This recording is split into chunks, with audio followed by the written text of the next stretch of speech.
North Pattaya road అని పిలుస్తారు దీన్ని. సో దీంట్లో ఏముండదు కానీ నార్మల్గా నార్త్ పటాయాలో స్టే చేయడానికి ఇది బాగుంటుంది. ఇక్కడికి మనకి ట్రాన్స్పోర్ట్ అన్నీ ఉంటాయి అన్నమాట. చూడండి సిగ్నల్ పడది, కార్లు ఆగాయి. రూల్స్ మళ్ళీ రూల్స్ ఏం దాటరు. నేనే రోడ్డు మీద ఎట్లా పడితే అది నడుస్తున్నా.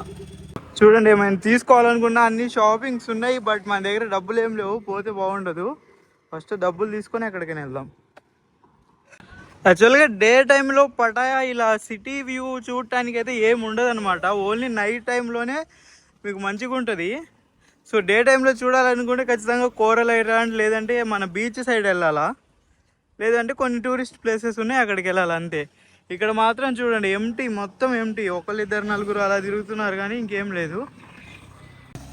ఇదంతా స్ట్రీట్ ఫుడ్. పటాయాలో తినాలంటే చాలా స్ట్రీట్ ఫుడ్ ఉంది. తిందాం, ట్రై చేద్దాం, అన్నీ ట్రై చేద్దాం.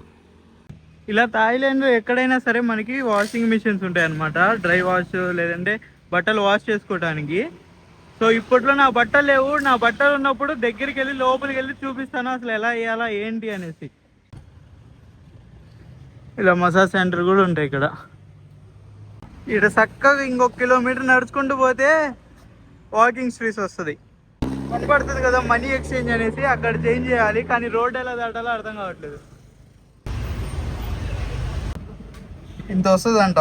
వీళ్ళు 5,000 ఇస్తే ఇంత తీసుకొని మనకి ఇన్ని బాతులు ఇస్తారు. తీసుకుంటే మార్చాను ఇప్పుడే.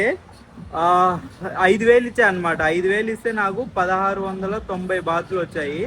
దగ్గర దగ్గర ఒక 300 రూపాయలు పోయాయి అనమాట అంతే.